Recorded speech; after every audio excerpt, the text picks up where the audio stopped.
잊을만 하면 반복되는 개물림 사고. 길을 걷다 목줄 없는 개가 나에게 달려든다면 어떻게 해야 할까요? 입을 벌리거나 개를 발로 차거나 개에게 자극을 주게 되면 더 심하게 물게 돼 있거든요.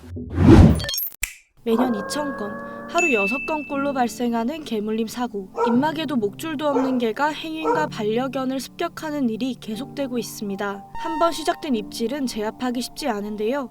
최근 인천에서 벌어진 사고 역시 견주의 필사적인 노력에도 소형견 한 마리가 세상을 떴습니다. 개가 물어 사람이 다치고 숨지는 사고도 드물지 않은 상황. 지난 2월 반려견 아롱이를 잃은 견주는 그때를 순식간이었다고 회상했는데요. 달려들어서 우리 강아지를 물고는 놓질 않은 거죠. 제가 이걸 뛰려고 하는데 얘가 더 세게 무는 거죠. 그래서는 놓지를 않더라고요. 너무 무서웠어요.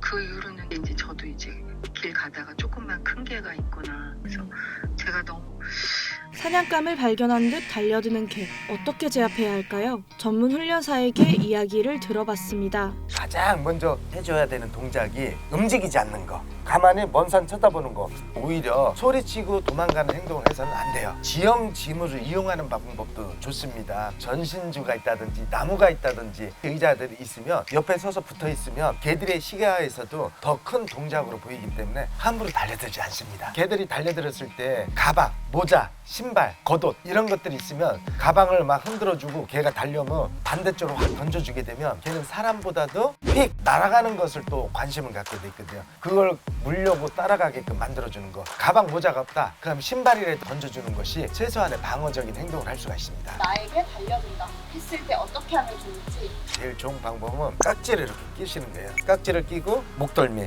그 다음에 목을 감싸고 이렇게 최소한의 몸을 감싸는 행동을 해줘서 그 자리에 쓰러져서 움직이지 않아야 됩니다. 두 번째는 이럴 땐 또 틀려요. 길을 걷다가 개들이 2마리, 3마리 집단 공격을 하잖아요. 이때는 사람이 쓰러져서는 안 됩니다. 2, 3마리가 있었을 때 쓰러지게 되면 개는 목, 다리, 양 사이드에서 물고 당기는 습성들이 있거든요. 근데 그러면 반려견을 데리고 있을 때는 내가 아니라 개를 향해서 달려온다면 어떻게 해야 될까요? 물림 사고가 발생이 됐을 때 급하다 보니까 니드줄 자꾸 돌리는 경우가 굉장히 많거든요. 개가 달려들었을 때는 빨리 안아야 됩니다. 안았을 때 오른쪽 왼쪽 몸을 돌리는 행동은 굉장히 위험합니다. 오히려 움직이는 틈새에 더 물게 돼 있거든요. 이럴 때는 우리 아이를 감싸 안고 내가 몸의 동작을 통해서 개에게 다가가는 거예요. 오히려 옆으로 피하는 것이 아니라 앞으로 전진을 하게 되면 개는 본능적으로 달려오다가 움찔하고 뒤로 빠지는 성향들이 있거든요. 내가 앞으로 가서 움직이지 않고 딱 서서 버텨주는 것이 개가 흥분을 하고 더 물려는 동작을 최소한으로 줄여줄 수가 있는 거죠. 내 밑에서 개가 물고 있을 때 어떻게 떼어낼 수 있을까요? 개를 떼어내기 위해서는 입을 벌리거나 개를 발로 차거나 했을 때는 오히려 잘못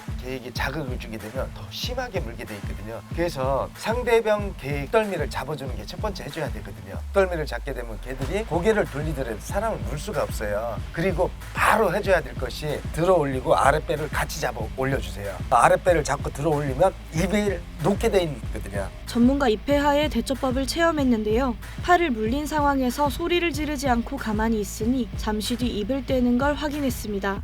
쉽진 않지만 대처법을 숙지해놔야 최악의 사태를 막을 수 있겠습니다. 대처법보다 중요한 건 예방법이죠. 반복되는 사고에 올해 4월 동물보호법이 개정됐는데요.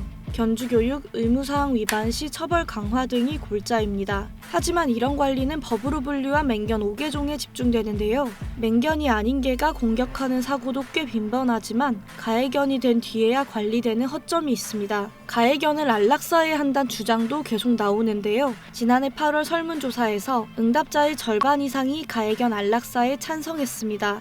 정부는 맹견법 도입을 검토하면서 고위험견에 대해 안락사를 권고하는 방안을 살펴보고 있습니다. 이용종 훈련사는 무엇보다 견주의 책임감이 중요하다고 강조했는데요.